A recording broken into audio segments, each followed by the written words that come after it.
What have we learned since the start of this viral outbreak, and how can we use it to be better prepared in the future?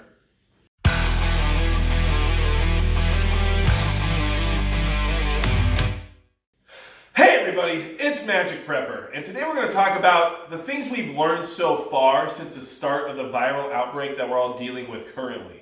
It's been a very eye-opening situation for us to kind of see into the minds and psyche of those who don't prepare, as well as to see how this whole thing has affected governmental functions and the economy. It's been very, very eye-opening. And if you're not learning from this scenario right now, then you're keeping your eyes closed, because there's a lot to be learned and a lot to prepare for when another event like this one occurs, or for when this one continues to just get worse and worse and worse, okay? So really quickly, if you do want to stay prepared and find out ways to try to keep yourself ahead of the curve, hit the subscribe button below. It helps the channel grow, and I appreciate all you guys' support, okay? So this viral outbreak has really taught us some lessons, and those lessons need to be talked about so that we can kind of use this opportunity to prepare better in the future, okay? There's a lot of things going on right now that maybe we weren't aware would happen, or at least maybe wouldn't have happened as quickly as they did. So let's go ahead and talk about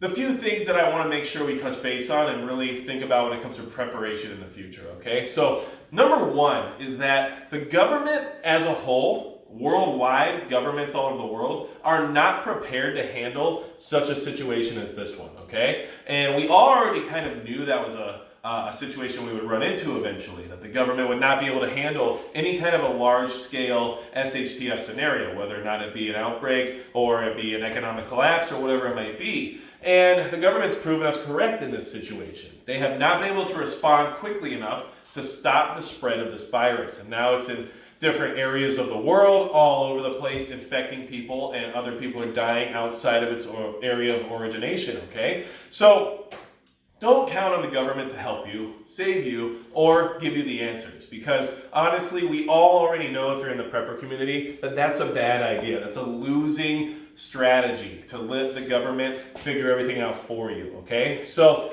I would say biggest takeaway that we all already knew but kind of got reiterated during this event was that the government is not prepared to help us, okay? There's just too many people, and there's too many ports of entry and too many different ways that things like this current outbreak can be spread, where the government just can't control every single aspect of it. And therefore, it continues to spread and people continue to die because our government is being relied on by everyone, and honestly, they're not prepared to take care of it, okay? All right, so the other thing that I want to talk about is how quickly this has affected the economy. Now, the economy is tied in with this outbreak as two different things that could actually cause an SHTF scenario. If the economy collapses, we're done for. If an outbreak spirals out of control, we're done for. And here they're actually affecting each other. And it's really interesting to watch how the economy and the stock market is starting to react to this outbreak, okay? So if you're not prepared economically, it's understandable. It's one of the hardest things to be prepared for. But if you're not watching the economy at least and kind of keeping an eye on what's being affected during this whole trial and tribulation we're currently in, then you're not letting yourself get prepared for success, okay? This economy is starting to crash, I guess, day at a time during this outbreak because of the outbreak. So what we're seeing is a kind of jolting reaction of the economy to the fact that manufacturing plants are being shut down, that trade is being limited, and that ports are starting to be shut down as well. And then, of course, travel is starting to, restrict, and then everything else is starting to line up to where money is being lost at every turn, and therefore the economy is starting to basically crash. It's starting to go downhill, okay? We're losing really big amounts of points per day in different sectors based on different reasonings, but the number one is the outbreak itself. It's causing the economy to recoil, and that's something that maybe some of us were kind of considering or seeing as a possible relatable situation due to the outbreak, but some of us might not have thought about it at all. And now you can see that if any event, doesn't matter if it's this outbreak, it doesn't matter if it's something else that's global or worldwide, anything that stops trade or manufacturing or makes people stop traveling or anything along those lines suddenly hurts the economy. And the economy is hurting pretty bad right now considering what it was doing prior to this outbreak. So another very interesting lesson learned here, that as soon as something starts going off globally, the economy is going to recoil. And if you have a 401k or if you're invested in the stock market or anything like that right now, you're probably hurting a little bit. If you like precious metals and you like to stack, then you're not doing terrible, but they're not doing amazingly either. So it's a really interesting scenario that we're watching, and it's something you should definitely keep in mind for the next time there's an epidemic or a earthquake that affects a huge region or anything that causes a global situation, okay? So the last thing I want to talk about today, because I don't want to make a 45-minute long video of all the different lessons we can learn from this event, but one of the biggest ones we've learned, and that we all know and we all talk about as being what always happens, but here we are again, there's a global panic starting and everybody's out buying out everything related to this outbreak, okay? So what we're learning is that the general population's not prepared, already knew that, and that when this stuff starts to happen, even if it's not affecting their region, they begin to panic, already knew that. And that panic turns into panic buying, which then empties the shelves off the stores, and suddenly we can't buy anything we want when it just comes to basic needs. Already knew that. So those things are all happening, but we're watching it happen. And this is something you see a lot of on more of a regional scale. If you think about hurricane season every year in Florida or Texas or anywhere there on the East Coast, any of those places tend to have at least one major storm that causes everyone to go out, panic buy, empty the shelves, and then go home and brace for impact. But this is a non-regional scenario. This is a global scenario. And globally, people are buying up all the hand sanitizer, all the masks, all the medical equipment. And it's a reaction that we all knew would happen if there was any kind of an SHTF scenario, but we're watching it happen. And we can learn a lot from it because of what we're seeing.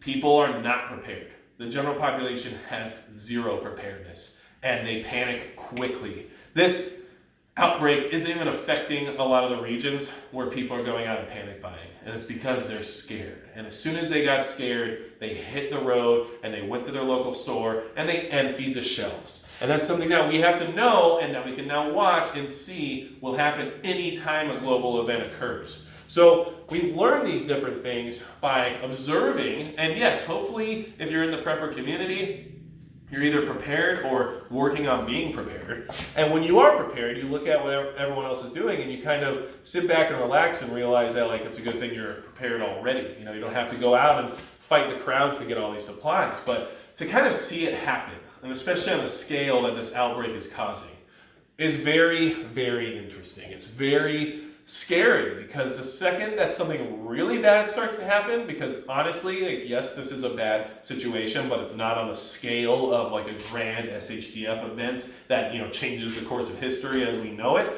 But even the scenario we're dealing with right now is causing the panic buying, causing the shelves to be empty, and causing the average person to go out and buy stuff they would almost never usually buy.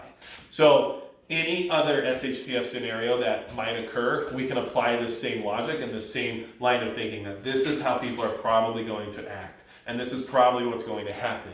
They're going to buy out everything, they're going to panic, and they're going to freak out and be scared. Okay? So I wanted to talk about these three major things we're learning, these takeaways from this event, because that's all going to happen again if anything else like this happens, and it's all going to get worse if this event gets worse. And it's something that we should all keep top of mind, and we're here to learn about preparation, and we're here to try to keep each other prepared. So if you have any questions, or if you're not sure about some of the things I'm talking about here, feel free to leave a comment below. If you have some personal experience with anything related to the outbreak, or maybe you've been to stores lately and shelves are empty and you're not seeing anything that you would usually see at the store, leave a comment below. Let's talk about it. I'm really interested, and I love using the comment section here as a way for you guys to talk to each other, keep each other alert, and kind of get everyone on the same page. So that way, if things are going awry in one part of the country or one part of the world, we can kind of keep each other posted, I recently had a guy from Austria chime in on one of my videos, and it's awesome to have people from around the world chiming in and saying,